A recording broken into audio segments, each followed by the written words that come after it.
You're late, not to work, not to a dinner, to war, and the guy standing in front of you isn't your disappointed boss. It's a Roman centurion, 6 feet of muscle, discipline, and zero patience.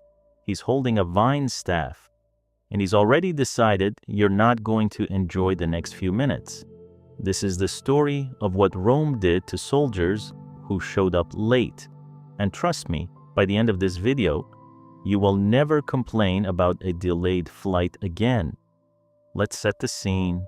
The year is somewhere around 50 BC. You're a Roman citizen, average guy. You've got a small farm outside the city, a wife, maybe a couple of kids. Life isn't glamorous, but it's yours. Then the notice comes. Report to the legion. Muster point, 3 days north. Date, the 15th. Don't be late. You pack, you say your goodbyes, you start walking, and somewhere on that road, something goes wrong. Maybe you get sick. Maybe the river flooded and the bridge is gone. Maybe honestly, you just lost track of time. You arrive on the 16th, 1 day late, and in that moment, the entire Roman military justice system turns its eyes toward you. Before we talk about what happens next, we need to understand what the Roman army actually was. Because if you picture it as just a bunch of guys in armor, you're missing the point completely. The Roman legion was arguably the most sophisticated military organization the ancient world had ever produced. At its peak, 5,000 to 6,000 men operating as a single living machine. Every man had a role, every role had a place, every place had a time, and time was everything. The Romans didn't just value punctuality, they built their entire military philosophy around it. Campaigns were planned months in advance. Supply lines calculated to the day. Battle formations depended on every single man being exactly where he was supposed to be, exactly when he was supposed to be there. This wasn't bureaucracy for the sake of bureaucracy. This was survival math. One missing soldier creates a gap. A gap in a Roman testudo, the famous tortoise shield formation, means an arrow gets through. An arrow gets through and the man next to that gap dies. That man dying breaks the formation. The formation breaking can lose a battle. A lost battle can lose a province. One guy, 1 day late, follow the chain far enough, and you're looking at the fall of a border. So what was the foundation of this system? One word, sacramentum, the military oath. When a Roman soldier was inducted into the legion, he didn't just sign a contract. He stood before the gods, before his commander, before his fellow soldiers, and he swore by Jupiter, by Mars, by the honor of Rome itself. The oath covered everything: obedience, courage, loyalty, and, critically, showing up, being present, being ready. Breaking the sacramentum wasn't just a legal violation, it was a spiritual one. You weren't just breaking a rule, you were spitting in the face of every god in the Roman pantheon and every soldier who ever bled for the eagle standard. When you showed up late, you weren't just inconveniencing your centurion. You were cracking the foundation of something sacred. Now, the legal side, Roman military law recognized different categories of absence. The first was Emansor, the soldier who left without permission or showed up late, but eventually came back. Absent, without leave, but you returned. The second was desertor, the soldier who simply didn't show up, or who ran from battle and never came back. To be called a desertor in Rome was to be stripped of everything: your reputation, your citizenship rights, your family's standing in the community. Here's what surprises most people. Whether you were 1 day late or 1 month late, you could technically fall into the same legal category. What mattered was the judgment of your commanding officer, the circumstances of your absence, and your track record as a soldier. A first-time offender with a clean record and a good excuse? You might walk away with a fine and a very public humiliation. But if your excuse was weak, things escalated fast. Level 2, social humiliation. You're banned from your tent.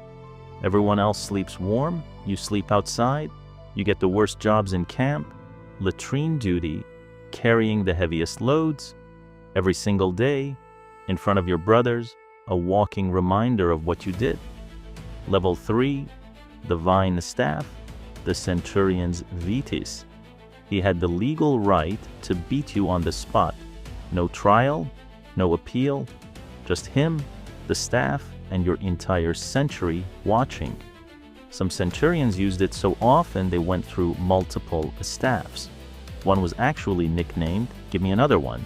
That's how normal this was.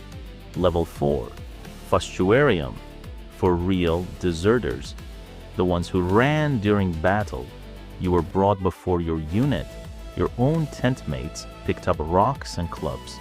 They delivered the verdict personally, because you didn't betray Rome in the abstract. You left a gap that could have gotten them killed. Level 5, decimation. Not for one man, for an entire unit that broke. Every 10th soldier chosen by lot, executed by the other 9. Didn't matter if you were the bravest man there, the math didn't care. The word decimation, which people throw around constantly today and almost always use wrong, comes directly from this: 1 in 10, dead to save the other 9. Crassus used decimation during the war against Spartacus. His army was falling apart after multiple defeats. He lined them up and executed 1 in 10, 500 men, and it worked. His troops fought completely differently after that, because now every soldier understood the enemy might kill you, but your own general definitely will if you run. Caesar was smarter about it. After one near mutiny, he didn't reach for the vine staff. He walked out and called his soldiers not soldiers, but citizens. One word. Stripped them of everything they'd built. The men begged to keep serving. He let them. And they fought for him until the day he died. Rome knew both ends of the scale: brutal punishment for failure, real rewards for excellence, promotion, better pay. The grass crown, voted by soldiers themselves, not given by commanders, considered more valuable than any other military honor in existence. This system worked because it was complete. Fail and everyone sees it. Succeed and everyone sees that too. So why did all of this matter so much? Because of the math of ancient warfare. No radios, no GPS, no air support. Once a battle started, you couldn't adapt. You couldn't compensate for a missing unit. There was a gap. And gaps in Roman formations were death traps. One absent soldier, one crack in the shell.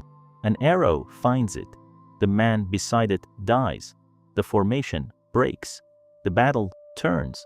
The Romans followed that chain to its end, and they built a system to make sure every soldier felt the full weight of it personally. It worked.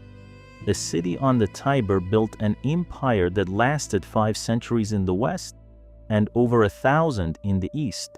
Roads we still follow, laws that underpin modern democracy, a calendar you use every day.